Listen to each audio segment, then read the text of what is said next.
अस्सलामुअलैकुम। शुरू अल्लाह के नाम से जो बड़ा मेहरबान और नहायत रहम करने वाला है। आज हम बना रहे हैं बहुत ही मज़ेदार सफ़ेद लोबिया का सालन। ये मैंने तकरीबन 1.5 पाव के करीब सफ़ेद लोबिया लिया है। पहले तो हम इसको देख लेंगे, कोई कंकड़ पत्थर हैं तो उसको साफ़ कर लेंगे और उसके बाद फिर हम इसको पानी में कम से कम 3 से 4 घंटे के लिए भिगो देंगे। इसको भिगोना ज़रूरी होता है क्योंकि ये भी चनों की तरह फूलते हैं। लोबिया को हम 2-3 पानी अच्छी तरह से धोकर भिगो देंगे और ये फूल कर तकरीबन मिकदार में डबल हो जाएंगे। ये खाने में भी बहुत जायकेदार होते हैं और सेहत के लिए भी बहुत मुफीद होते हैं। अब हम एक बर्तन में घी या ऑयल लेंगे और उसमें 2 दरमियानी प्याज बड़ी बड़ी चॉप करके डाल देंगे।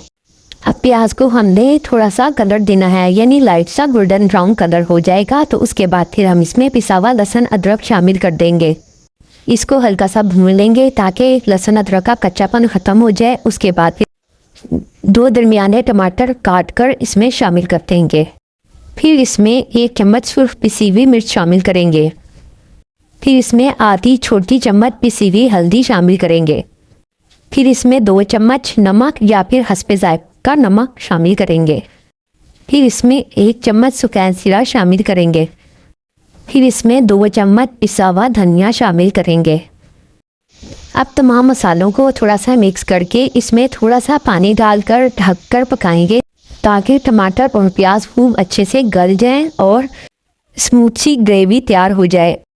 ग्रेवी जब अच्छे से तैयार हो जाएगी तो फिर इसके बाद हम इसमें लोबिया शामिल कर देंगे। इसके बाद हम इसमें इतना पानी शामिल करेंगे कि लोबिया अच्छे से उसमें डूब जाए और खूब अच्छे से गल भी जाए। अब हम इसको ढककर दरमियानी आंच पर तकरीबन आधे घंटे के करीब पकाएंगे और इसमें वक्फे से चमचा चलाते रहेंगे और इसको फिर चेक कर लेंगे कि लोबिया अच्छे से गल गया है। जब लोबिया अच्छे से गल जाएगा तो इसमें हरी मिर्च, हरा धनिया और गरम मसाला शामिल कर देंगे। इसमें आप ग्रेवी अपनी पसंद के मुताबिक रख सकते हैं, जैसा कि आपकी फैमिली पसंद करती है, यानी ड्राई सालन या फिर थोड़ा सा ग्रेवी वाला। क्या आपके यहाँ सफ़ेद लोबिया का सालन बनता है? अगर बनता है तो किस तरीके से बनता है ज़रूर शेयर करें। एक मरतबा ज़रूर इस तरीके से सफ़ेद लोबिया का सालन बनाकर देखें, आपको ज़रूर पसंद आएगा और ये बेहद मुफीद और जायकेदार बनता है। एक बार ज़रूर ट्राई कीजिएगा। अगर आप हमारे चैनल पर नए हैं तो हमारे चैनल को सब्सक्राइब करें, हमारी रेसिपीज़ को लाइक करें, शेयर करें। शुक्रिया।